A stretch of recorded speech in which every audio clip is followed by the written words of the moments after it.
Thank you so much for joining us today, Sadhguru. I think the audience is very interested in what you have to say. I guess to start, they define inclusive consciousness. I'd love to hear your thoughts on…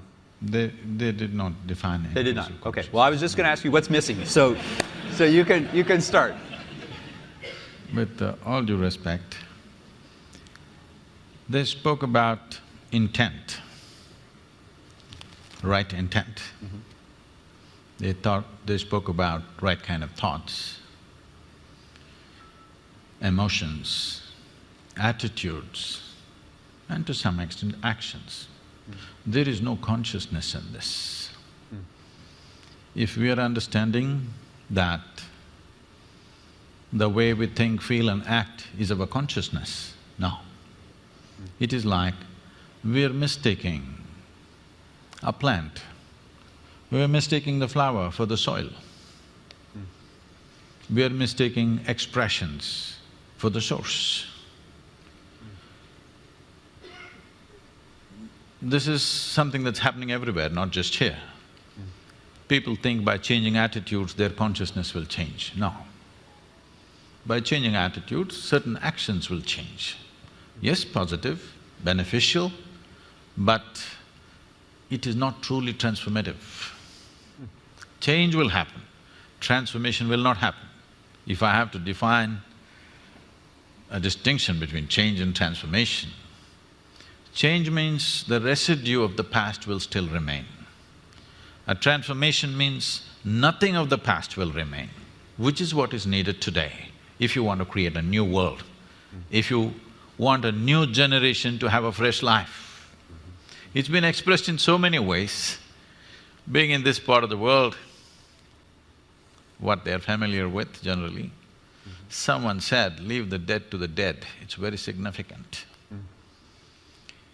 This is not coming out of recklessness, this is not coming out of unconcern, but this is coming with the concern that you must be a fresh life. You can learn many things from the past about how to conduct yourself, but there is nothing to learn from the past about how to be. Because you are a complete life by yourself. You don't have to learn how to be a life from the past. Maybe you have to learn how to be a good engineer. Maybe you have to learn how to be something else in the society from the past, but you don't have to learn how to be a life from the past, because past has nothing to do with this. This is a fresh life and this is a complete life. Consciousness is that dimension which is the very source of who we are. Our intentions, our actions, our thoughts and our attitudes are a consequence of that.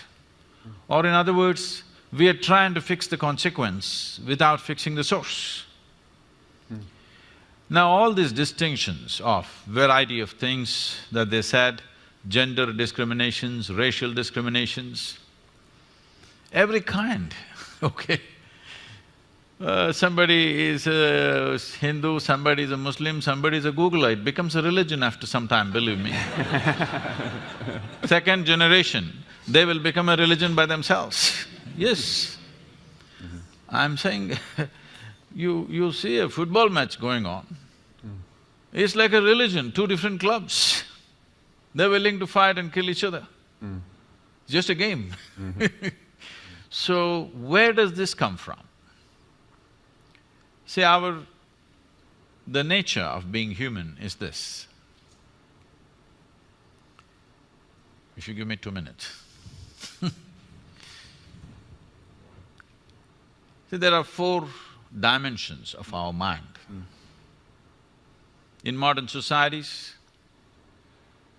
the nature of our education has constipated our mind in such a way because we are just largely using just one dimension, which we call as the intellect.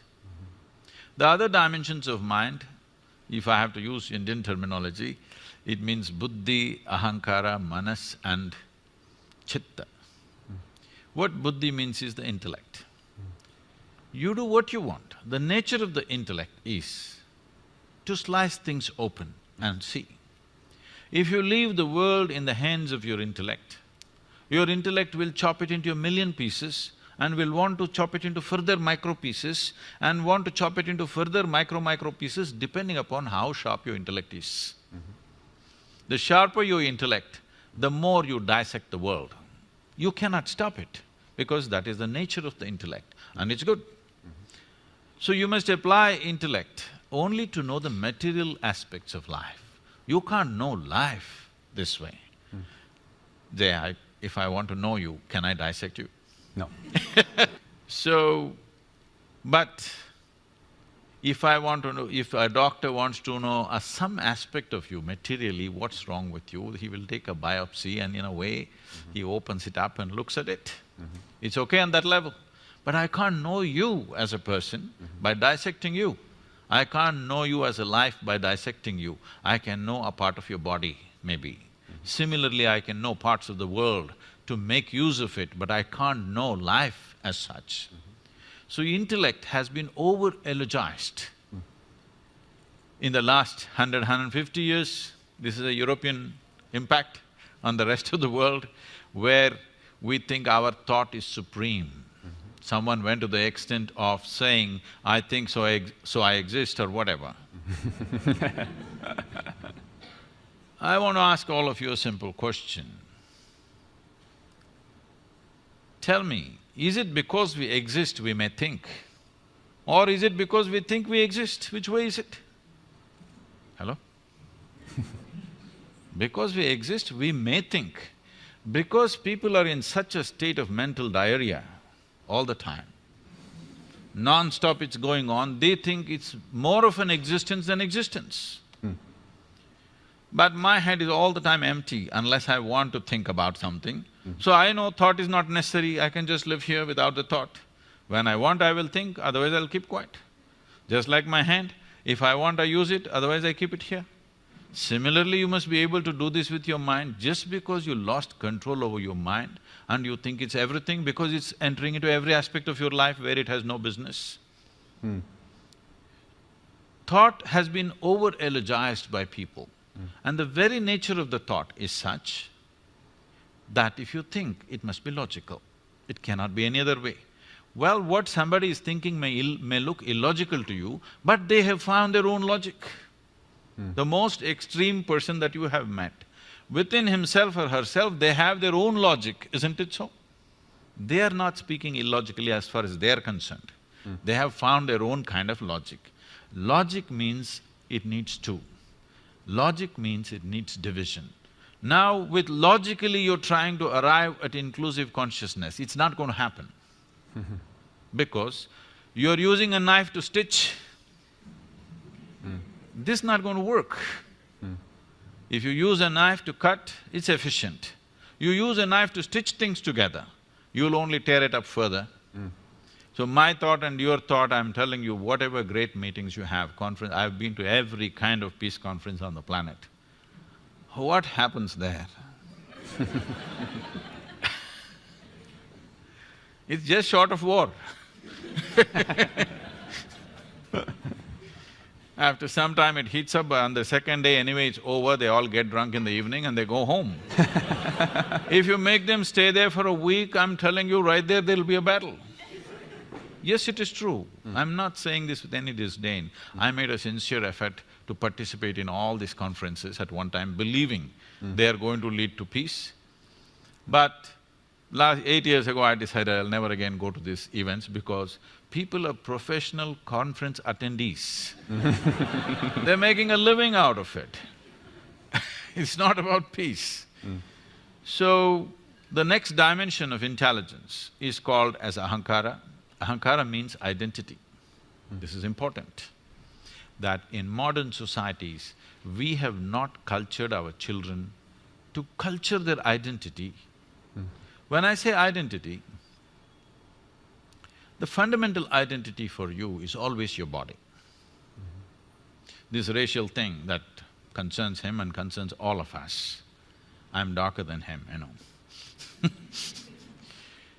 I face it all the time, joyfully, but I face it everywhere I go. I have extra features which make me further discriminated.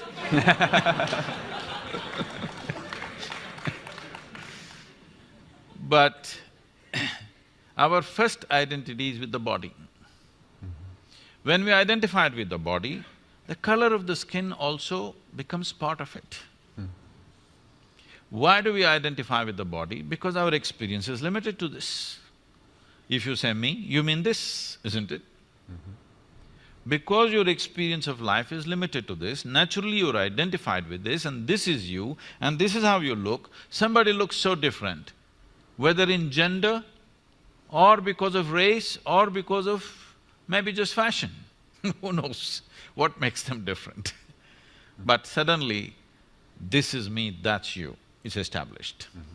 But we sit here in this hall, whatever the color of our skin, whatever our religion, whatever our gender, we are inhaling and exhaling the same air. But we have no issue. Body has no problem. But the identity has a problem. You're identified with something. We have not cultured our children right from an early age that your identity should be universal. This is something in India, traditionally, before you start education for a child, there's something called as Vidyarambham, where the first chant that they must do is that my identification with the entire cosmos. Without this, you should not give education to a child, that is the understanding. Because education is seen as an empowerment. You should not empower a person who has limited identifications. Because it doesn't matter whether it's of individual nature or of family or of community or race, religion, nation, it doesn't matter. Once you have limited identity, you will cause disharmony, you will cause cruel things, thinking you're doing the right thing. I know the debate, the source of… the debate always goes to ISIS and things like this. I want you to understand this. These people, looking at their actions, you may be sitting here, I know I'm getting into a minefield. Sitting here, all of us think these are horrible people. But you must understand this, they believe they are doing the greatest thing that a human being can do. They're working for God. There can be no better employer. Not Google, God. Who you've never prayed to. Huh? That's my problem. But I'm saying, you should have seen this, you know, I'm sure you guys can Google anything. You must see, there is a press meet that the Afghan Taliban is conducting with the international media just before United States invaded Afghanistan. All these young guys with long beards and big turbans, they're all sitting like this and they're asking questions. Just then they had, bombed that Buddha statue and they made this thing that girls should not go to school and many other things. So these kind of questions are coming. Whatever you ask them, they say, in our book, in our holy book, our prophet, our God said this, we're just doing that.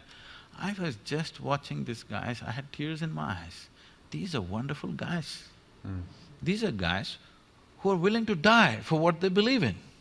But they've been screwed up by the scriptures.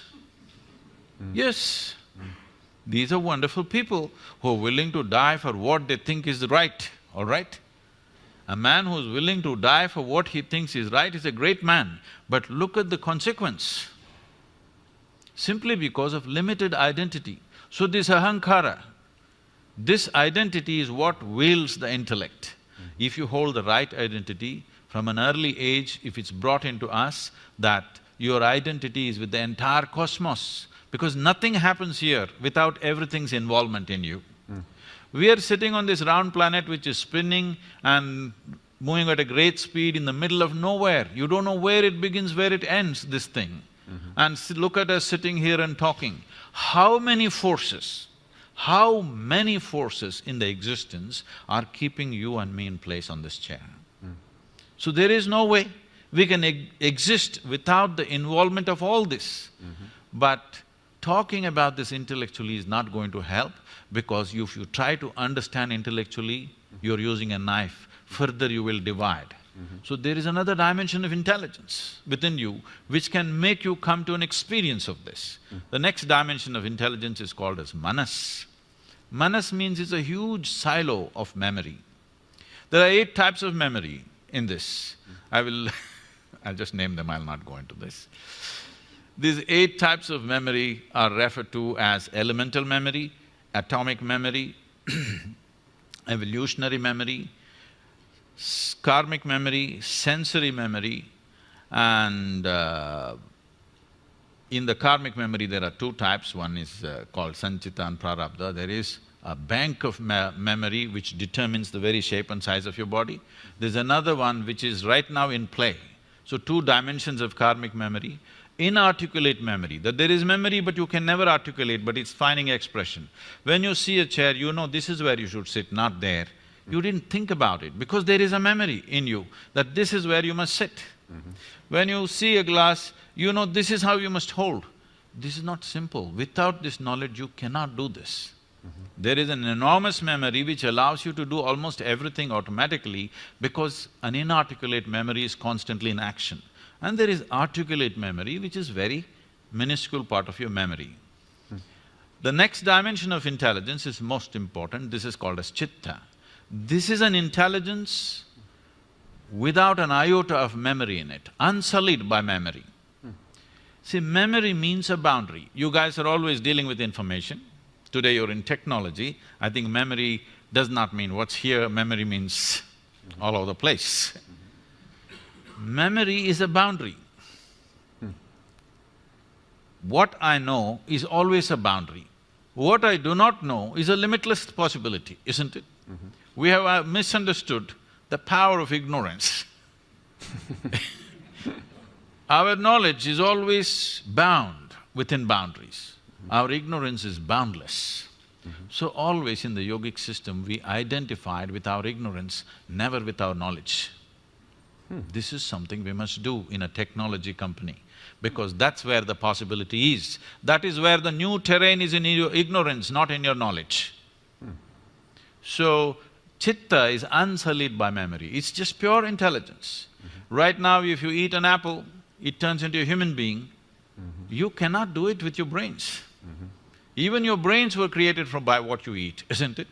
There is an intelligence here which is capable of transforming anything to this because it is making use of the memory in the manas and making this happen. But the most important dimension of your intelligence is chitta. In today's education systems, in today's social conditions, there is no effort to dip into deeper dimensions of our intelligence. We're just too enamored with our own intellect and now using this knife to stitch everything. Well, you should know that even at Google, when we interview people, we have something called GCA that we look for, which is general cognitive ability. I suppose that would fall into that intellect dimension. Most of us weren't raised where we were told from an early age to identify with the cosmos. So is there any hope for us, or are we lost? See, identifying with the cosmos is just another thought. As a thought, it doesn't do much, it makes people little airy-brained and they'll start acting funny. You become new agey, you know, I love the cosmos. It's very easy to love the cosmos because it's not here with you. You got to love somebody next to you, there's lots of problems. See, this wanting to set up boundaries, the instinct of wanting to set up boundaries is so deep. You see a dog peeing all over the place, not because he has some urinary problem. He's building a kingdom, you know? It's a pea kingdom, but it's a kingdom, all right? He's building a kingdom. Every human being also doing the same thing because there are 2 dimensions of your intelligence. One is designed to create self-preservation. One aspect of your intelligence is designed for self-preservation, which is your intellect. The chitta, that dimension of the intelligence is designed to make you expand. Once you have come as a human being, this is your issue fundamentally. Whoever you are, whatever you are right now in your life, you want to be something more. If that something more happens, you want to be something more. If that something more happens, you want to be something more. I'm sure you guys want to set up Google Maps for Mars. Yes, if that happens for the entire universe, if it's possible. Because this is the nature of being human. There is one dimension which always wants to expand, another dimension which always wants to build walls. You build a wall, you feel safe, after 2 days you understand the walls of self-preservation are also the walls of self-imprisonment. You want to break it? You break it and you put a new wall there and you think this is great, this is freedom. After some time you feel that's not it and you want to expand it. These two dimensions are not opposing each other, they are not diametrically opposite to each other. They are complementary. There is only one thing about you which needs preservation, that's your physicality. This body must be preserved, because if you break it, you can't fix it. Everything else in you right now, suppose I take out all your thoughts, all your emotions, all your ideas, all your philosophies, all your belief systems and thrash them right here, break them into pieces. You can come up with fresh thoughts, fresh emotions, fresh belief systems, fresh philosophies, just like that. So all those must be every day put into the… what do you call them? The shredder. You must have a pulverizer, because shredder means they'll go again, pick it up and fix it. You must have a pulverizer for yourself before you go to bed. Today's ideas, today's thoughts, today's belief systems, today's experiences, you must leave the dead to the dead.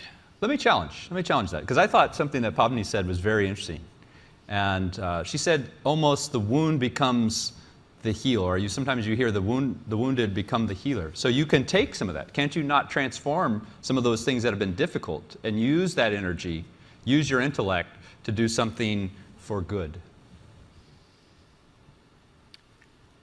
See, the experience of life can cause two things.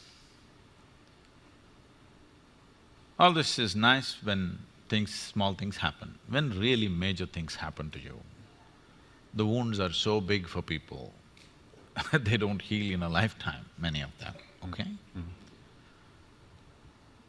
So, the choice is just this, the experience of life, whatever happens to us, you can either make it into a wound or into wisdom.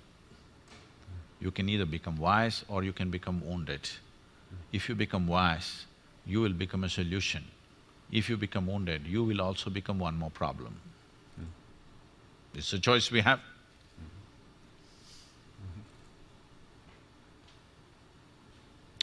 So where does this wisdom come from? How do we access, if we're so used to using one of these four, and probably like most of the people in the audience, I wasn't even aware of that there are these other dimensions. What's a starting point? What's a way to access beyond the intellect? See, it's like this. Right now there is water in this glass. This is definitely not you, yes? Yes. But if you drink it, it becomes you. What is it that you did with this water, that something that's not you became you? When you say inclusiveness, this is all you're talking about. Something that is not you, you want to make it a part of you in some way, isn't it? So this is right now not you, but if you drink it, it becomes you. So what is it that happened technically for you is just this. Right now, I'm asking you, you take your right hand, all of you, take your right hand and touch your left hand. Is that you? Hello? Touch the chair on which you're sitting. Is that you? How do you know this? What is the basis of this? How do you know this is me and this is not me? Here there are sensations, here there are no sensations. Or in other words, what you are saying is, whatever is in the boundaries of my sensation is me, whatever is outside the boundaries of my sensation is not me, isn't it? Right now this is not me, if I drink it and include it into the boundaries of my sensation, this becomes me, isn't it? Now, the boundaries of your sensations are such that if you make your life energies very exuberant, you will see they will expand. If it happened to you, suppose, it should have happened to many of you, there was a moment in your life when you felt so joyful, tears came to you. Did it happen to you? You were so joyful or loving, tears came to you. At such a moment, if you take your hand and just put it 6 to 8 inches away from your body, right here, you will feel sensations. If such things did not happen to you, I can do something horrible to you so that you experience something. We can chop off your right leg. If you chop off your right leg, the leg is gone, but still the sensory leg may remain intact for a period of time. You heard of this phantom leg? Leg is… physical leg is gone, but the sensory leg is still there. This means sensory body has a structure of its own. If your energies become very vibrant and exuberant within you, your sensory body all expands. Whatever… suppose my sensory body became as big as this, now you become a part of me in my experience. If it became as big as this hall, all these people become a part of me in my experience, because my sensory body has stretched. We can do a small experiment. You okay to be a guinea? Hello? Yeah. What we will do is, with your eyes closed you have to do this, but right now observe me. What you do is, with your eyes closed, just rub this briskly like this for 2 minutes, let me say, 1 minute. And briskly.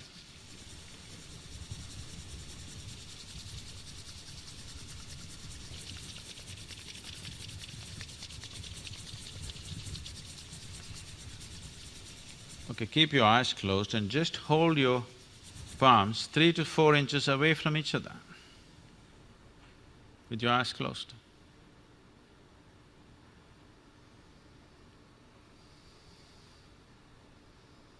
Something happening between your hands?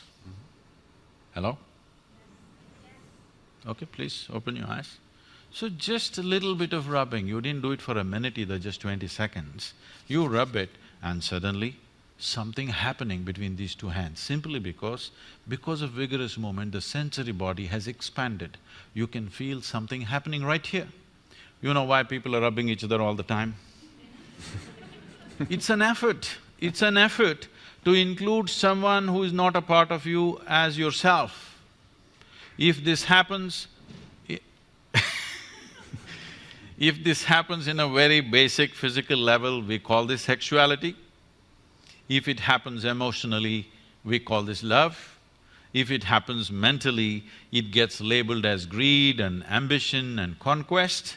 If it happens on the level of your sensory body, we call this yoga. Now, yoga means union. Union does not mean you caused the union. Anyway, it is happening as one. You allowed yourself to experience it.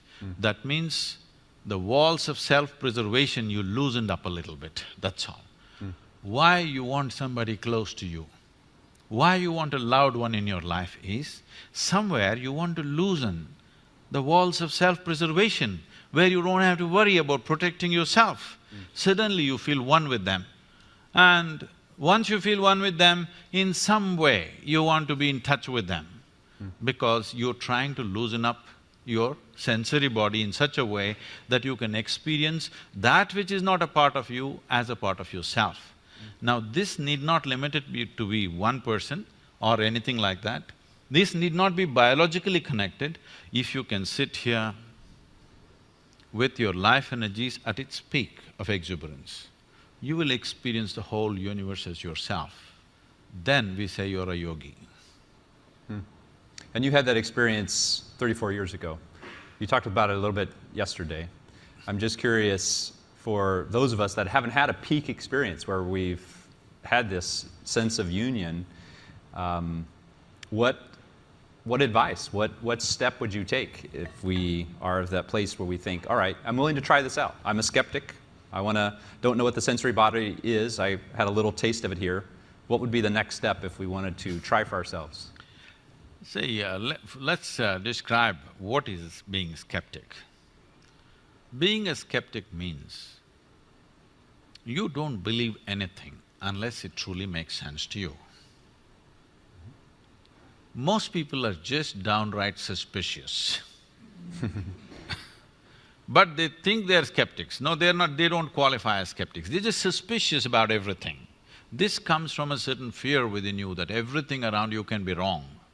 Suspicion means you made a conclusion about something that you do not know. Believing something positively or believing something negatively is not different. They are the same things. You believe something that you do not know. If you… skeptic means, whatever I do not know, I do not know. I don't assume things in my life. What I know, I know. I think everybody should come to this much sense and straightness in our life that what I know, I know. What I do not know, I do not know. It's perfectly fine. I do not know, it's a tremendous possibility.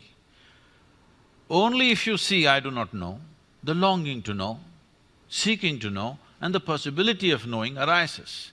So if you're a skeptic, you're an ideal candidate. If you're a believer, we have to make you, debrief you. Get the shredder out. Because you assume too many things that you do not know. You know the geography of heaven, though you can't operate the local Google map. Well, good. Well, we'll be taking questions, so be thinking about the question you might want to have. I think, one more question I want to ask is, how do we've been talking about some things that are very big. I think they're promising, but yet think about the conversation we had earlier. And how do we tie these two things together? How do they relate in your mind? Those of you who are interested, because right now we must understand this. Your intellect needs data to function. Yes or no? Yes. Hello? Without data, your intellect is useless. It needs data, that's why you guys are in the business. Everybody knows everything in the universe right now not because they went there and saw it, because they Googled it up. Because intellect feels stupid without data. Now, the nature of the intellect is like this only, that it feeds upon the data. Where does the data come to you? What you see, what you hear, what you smell, what you taste, what you touch. In the very nature of things, these five sense organs, which are the main agents of gathering information for you, are all outward bound. You can see what's around you. You can't roll your eyeballs inward and scan yourself. You can hear this, so much activity here, you cannot hear this. If an ant crawls upon your hand, you can feel it. So much blood flowing, you cannot feel it. Because in the very nature of things, your sense organs are outward bound. You cannot use these to turn inward. There's another dimension of perception which needs to be activated. Why is it not active in me? Because the sense organs are instruments of survival.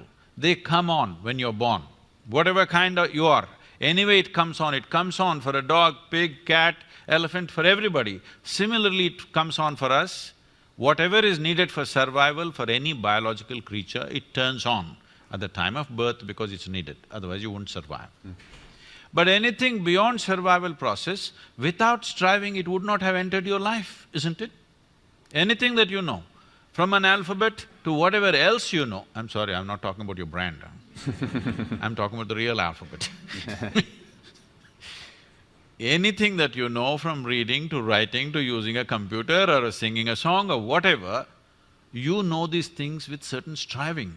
I want you to remember when you're 3, 4 years of age, that damn A, how complicated it was. As if it was not enough, there were 2 versions of it which freaked the hell out of you. Today you can write with your eyes closed.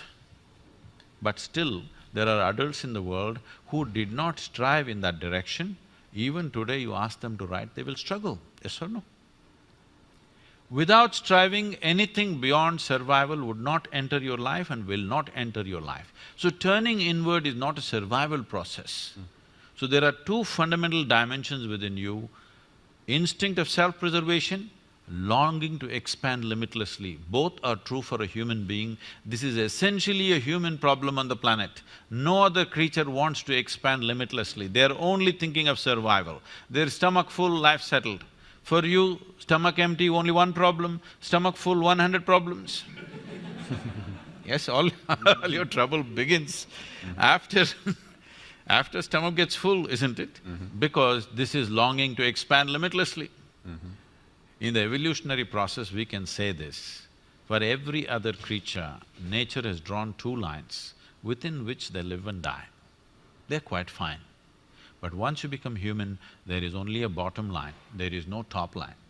So what humanity is suffering and confused about is not their bondage, they're suffering their freedom. What do you do with them? Wow.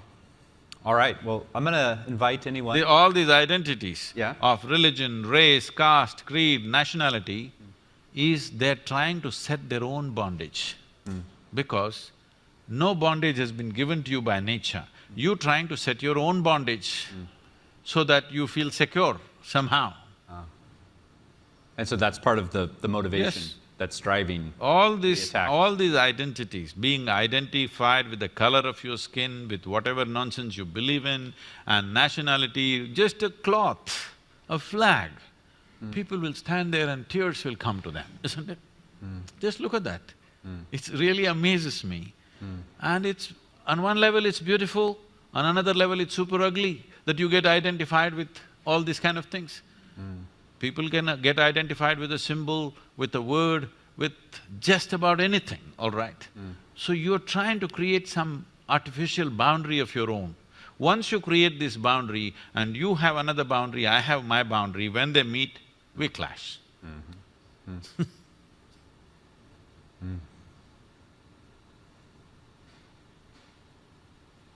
So if you have a question, please go ahead and come to the mic. And again, we're trying to think about this topic of inclusive consciousness. You've heard a lot of things shared from our VPs and also from this conversation, so let's hear what's on your mind based on all this. Over here. Okay. Hello. So I'm involved in organizing a peace conference in India, and it's a very grassroots-led effort, so no politicians, thank God. And I found it interesting that you said you stopped attending peace conferences. So I'd love to hear from you any advice on what we should do or what we should avoid to make this small effort a success for the people who are attending. See, when you say, no politicians, thank God, you're just not attending to the source of problems.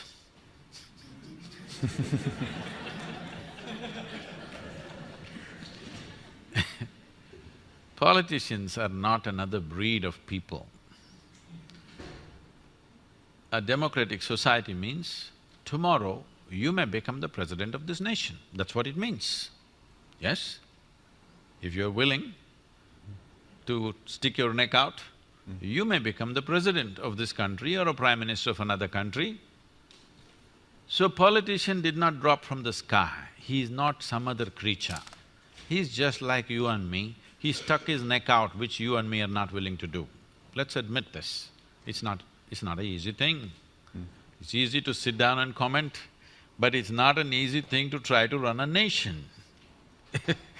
It's complex, believe me. So, you must have politicians, but you must have an atmosphere where it's not political in nature, where they will also let their hair down and talk like common citizens or human beings, but without them, what are you going to change? So peace conferences, if it's just an entertainment, you can gather your friends and have a peace conference. But if you want peace on the planet, the most important politicians, the most powerful politicians in this world must be there. Only then there is a possibility of peace, isn't it? Otherwise, it's just entertainment. I'll tell you, I was in a very important peace conference. There were 42 Nobel laureates. Each one of them pulling out 10, 20, one of them 44, 45 pages of printed sheets without even looking up at anybody, just went on reading their speeches from morning to evening. And slowly the hall was becoming peaceful.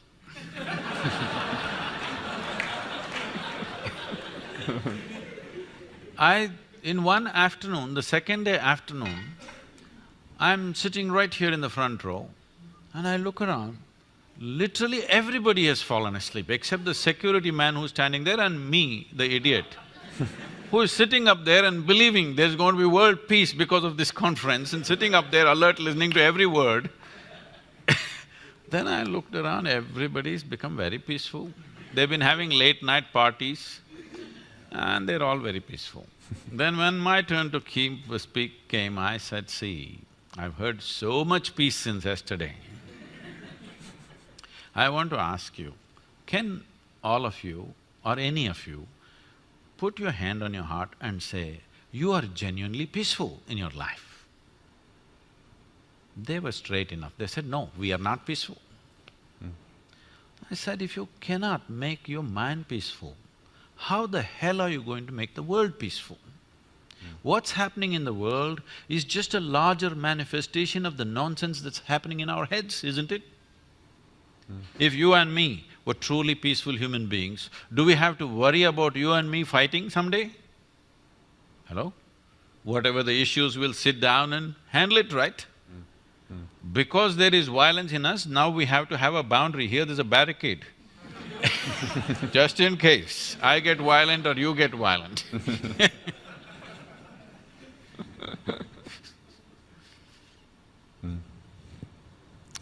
How about from this side? Oh, over there? Hi, just a very basic question. You mentioned that before we start education of our children, we should try and make sure that their identity is the cosmos. But how do you do that when we ourselves are so hardwired? I mean, how do we tell our children that their identity is more when my own thinking is so limited, when my own identity is so limited? How do I pass something like that to a child when I am not capable of doing that myself? Anyway, whatever you tell your children don't listen to you, you better If you have them on the way, I'm telling you, forewarning you, they don't listen to a damn thing that you say. But they observe you. They pick up things from the way you're behaving.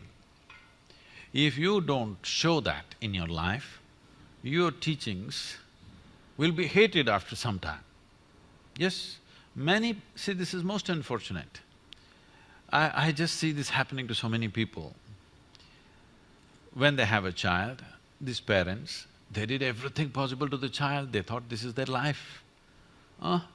Not just changing diapers, so many things, everything possible. They thought they're living for this person. As this person becomes bigger, and in their over-concern about how this child should be, trying to teach him the best things in the universe, which is not true in their lives, slowly you see by the time he becomes a teenager, he avoids them. If he wants to share something, if he wants to listen to some sense, he goes to his friends, never to his parents. Not everybody, I'm saying, but largely it is happening. Because they don't make sense. They talk things that doesn't make sense. People keep asking me, Sadhguru, how did you become like this? What is the sadhana you did? You just played your life and you're like this. This is all I did. I strive to remain uneducated. It's not easy, believe me. From the day you're born, just everybody around you is trying to teach you something that did not work in their life. You can clearly see it's not worked in their life, because if it had worked, they should have been joyful and ecstatic. It's not worked, they've become long-faced, but they're teaching you all kinds of best things, love the universe. It's not going to work. You don't have to say a word. I will tell you. Is it okay? I can share something. Sure. I brought up my girl alone. At the age of 7, she lost her mother. So, one rule I put, she's been traveling with me since she's 4.5 years of age, okay? I'm sorry, since she's 4.5 months, not years. 4.5, I sent her to school. With little infant, she traveled with me. And I made one rule wherever I went, always stayed with many families all over the country. I always told everybody, never teach her anything. No ABC, no 1, 2, 3, no rhyme, no nonsense.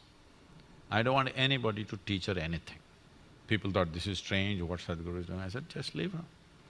By the time she was 18 months, she was speaking 3 languages fluently because nobody messed with her. And she grew up joyfully, went to school, everything. At the age of 13, something she was disturbed at school and she came back home, and one day She said, "You're teaching everybody so many things, you're not telling me anything." I said, "Well, I don't do anything unsolicited." I've been waiting, it's all right, now you come. There's only one thing you need to know. I said, "Never look up to anybody." She looked at me, "What about you?" kind of thing in her face. I said, "Not even me. Never look up to anybody, never look down on anybody. That's all you have to do with life. Never look up to anything or anybody, never look down on anything or anybody. Suddenly, you will see life just the way it is. Right now, something is high, something is low, something is God, something is devil, something is virtue, something is sin. You divided the universe in a million different ways and then you're trying to fix it, it's not going to work. The instrument which broke the world into pieces is your intellect. With that you're trying to fix everything. It's not going to work. Now, this racism thing, it's disastrous that in 21st century, every day there's a shooting. I think this has been happening all the time, only now because of cell phones and Facebook, it's out there and everybody knows. I think it's been happening right through, all right? At one time it was happening legally, now it's been happening illegally. Now, this kind of things are happening because we are using our intellect to fix the problem. You're using a knife to stitch, this is not going to work. You just live that way. Whichever way you live, your children will grasp it and they'll make a sense out of that in their own way. And maybe they'll fall this way or that way because you are not the only influence upon them. You better know that you're going to be a mother, you must know this, you are not the only influence. There are all kinds of people and there's Google. Sadhguru, you talked about identity and inclusive consciousness. So I want to know, let's say like you talked about the sensory body and feeling that everyone is part of you kind of thing. So where does the role of action comes in? So if I do something, do I identify myself with what I did? And let's say if I feel that you are or everyone is part of like me or the whole cosmos and you do something, is it you doing something, cosmos doing something, me doing something? Where does the action comes in picture? See, this is the beauty of our existence. In this existence, in this cosmos, we are not even a speck of dust, that small we are. But still, creation has given us an individuality, an individual nature, that we can experience these things. But countless number of people who lived on this planet before you and me came, where are they? They're all topsoil. They've become part of the earth, isn't it? So, if you get it from me today, you can transform your life, that really everything is a part of you and you are a part of everything, not as a thought, but experientially. If you can experience everything around you as you experience the 5, 10 fingers of your hands, then you will see life becomes tremendously beautiful. Otherwise, anyway, one day you'll get it from the maggots, but it'll be a bit too late lesson, but everybody will get it one day, isn't it? Hello? When people bury us, we're going to get the point that we are part of the earth. Right now, if we get it, we can live sensibly. So, this must come from an experience. If you come from a thought, again you're thinking, how is inclusiveness and individuality existing at the same time? That is the beauty of this existence. It is the filth which has become the flower, isn't it? Yes or no? It is the filth which has become the flower. If in your mind filth is different, flower is different, but in existence filth and flower are same. They're not different, just different ways of existing. For your nose, filth doesn't feel good. But if you were a pig, you would like the filth. Nothing wrong with that, because it's the same thing. It's the same thing or no? Hello? It's the same thing, isn't it? It is just that in our mind, with our intellect, we are breaking everything. This breaking is only a psychological reality. This is not existentially true. See, we started a huge movement called Project Green Hands, I think something little bit was there in this. This happened like this. When I saw that entire southern India was turning into desert very rapidly, rivers were drying up, groundwater went from like 150 feet to almost 1,500 feet, and palm trees, the crowns were falling off. We thought we must do something. Then I did this to them. One day I called, I went to a small village and called for people. About 5,000 people turned up. So I made them, it's around 11 o'clock in the morning. The weather is not like this in southern India. It's hot summer sun. I made them sit there. Close by, there were about 5 rain trees, 3 of them really large ones. You seen rain trees? Some of them can be as large as an acre, its shade. So 3 of them are really large ones, 2 of them were medium-sized ones. Very attractive, I would love to be under those trees, but I made them sit here in hot sun. And I went on talking, stretching the talk, telling them stories, telling them jokes. They were all very enthusiastic in the beginning, slowly. If you're walking around, you won't feel the sun. If you just sit under the sun, it just really gets you. About 1.25, 1.5 hours, they were really going away, they were thinking, what's wrong with this Sadhguru? He's just frying us in the sun. Then I said, come, and I took them under the tree. Everybody. Suddenly you know what is a tree. Otherwise you were thinking how to make furniture out of this. Now suddenly you know what's a tree. I made them sit down there and breathe. It's a certain spiritual process that I set up a process for them where I told them, what you exhale, trees are inhaling. What they exhale, you are inhaling. Once they experienced it, now you can't stop them from planting trees. They planted over 28 million trees and you can't stop them. They changed the entire culture. But when, this happened to me about 9–10 years ago, I went back to Mysore city, which I had not gone and done any work there, I had never spoken there, I avoided this because my family lives there. I wanted to be anonymous in that town, not recognized. But because of Google and stuff, I got recognized everywhere. So when I went there, they insisted I must do something, I called for a program. All kinds of people turned up. My kindergarten school friends, teachers, my college teachers, school teachers, everybody. When I spoke and all this happened, then my English teacher came up to me from school and she said, now I understand why you wouldn't let me teach Robert Frost. I said, ma'am, why would I not let you teach Frost? I like Frost. I have some poetry in his own voice. I said, I like Frost, why would I not let you teach? Don't you remember you didn't let me teach Frost? Then I remembered, one day she came up and we were always studying English poems and English literature. Suddenly she introduced this American poet and said, this Robert Frost is a great guy, and she started off the poem. Woods are lovely, dark and deep. I said, stop. I said, a man who calls a tree a wood, I'm not going to have anything to do with this guy. She said, no, no, Robert Frost is a great… I don't care who the hell he is. He calls tree a wood. I'm not going to listen to that guy, I didn't let her teach. We chose Longfellow instead of Frost because I didn't let her teach Frost that year. So, I'm saying if you call a tree a wood, it's a commodity. This water, this earth that you walk upon, the people that you see, these are not commodities, this is life, isn't it? The air that you breathe, the water that you drink, the soil that you walk upon, the trees that you sit under, everything else in this world is life and life-making material for you. If you forget this, you will treat it as commodity.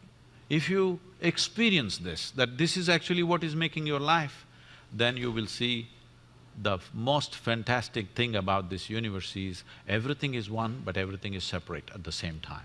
That's what gives us an experience. That's why I can sit here and talk to you, otherwise how to talk to you? Wonderful.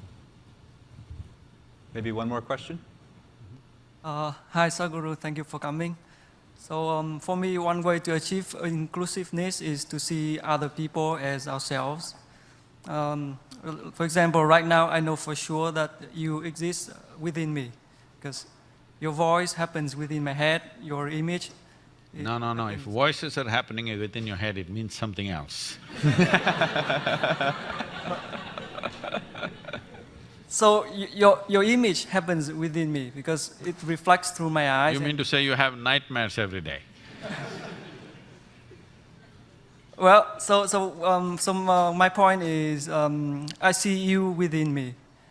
That's I know for sure. But I wonder whether you see me within you as well. And if you answer yes or no, then that may be a belief, because how do I know it's true? See, there are two levels of reality here. There is a psychological reality and there's an existential reality. Existential reality is not your making. Psychological reality is entirely your making, but a large part of it is unconsciously made, so you believe it is real. Whatever is true in your psychological reality may have some social relevance, but has no existential relevance. Right now, if I say you're within me, you'll feel good.